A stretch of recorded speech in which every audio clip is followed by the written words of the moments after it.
name is Beston. I live in Cape Town. Also, I do delivery.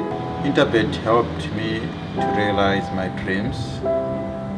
Now I have my own delivery vehicle and I'm able to do the removal in and around Cape Town.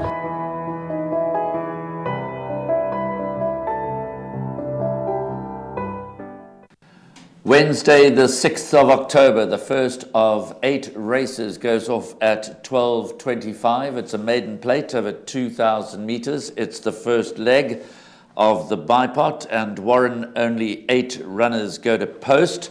From a betting perspective, precious little to choose between number 2, Young Nelson, who's been priced up at 19-10, and number 6, Command Council at 2-1. Both have pretty decent form coming into the race, and in fact, the last time they met was behind Fort Wiley, and on that occasion, although it was over 2,400 meters, Command Council finished narrowly in front of Young Nelson. But since then, Young Nelson has been runner-up on 2 occasions. Before I hand over to you for your comment, just 2 other runners, I think, that are worth mentioning in a very shallow race where the average merit rating is 59. Number 1, Head Gardner, being by Flower Alley out of a Fort Wood mare, having only his 3rd career start, will appreciate the step up in trip, and of course some sort of a chance for number 8, Bourbon Beat, who's been priced up 3rd choice at 7-2. But do you like a bit of a sneaker here?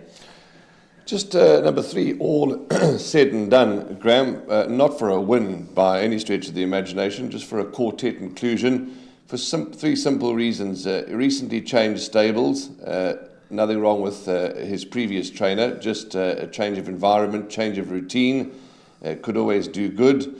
And I went and watched the last run of this horse, all said and done, when drawn 12 out of 12 with Atandiwe Magutwa, who retains the ride very wide. No fault of Atandiwe's, but just could not get it and really had run out of petrol in the home straight. Better draw on Wednesday.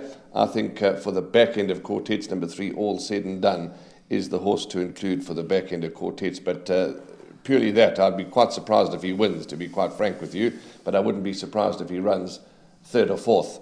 First choice is going to be number 2, Young Nelson, the obvious choice, knocking at the door. He's, as you say, had 2 very good seconds. Anton Marcus gets the ride from a nice draw, so should have a lovely smooth run in transit. And Command Council, yeah, also obvious chance, but these horses are going for their 13th attempt and for their 15th attempt, Command Council and Young Nelson respectively. So as you've alluded to, number 1, Head Gardner, if he had to improve to go close, I wouldn't be shocked. And Bourbon Beat, Jason Gates has ridden him once, and that was his best effort, Bourbon Beat, and Jason Gates gets reunited with him again. So a tough race. If Young Nelson doesn't win, well, then anything can happen.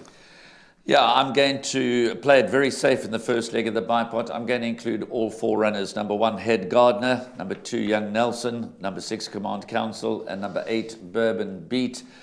Perhaps one of Young Nelson or Command Council will not finish in the first 2.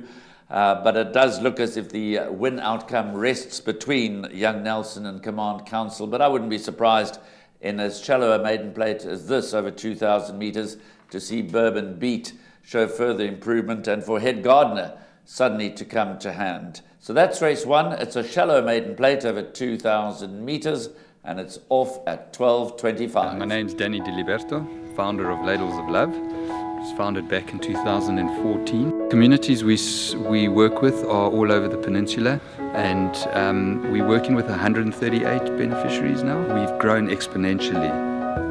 We've been able to do that because of all the kindness that we have experienced from individuals and corporates such as Interbet, who just want to be part of the change.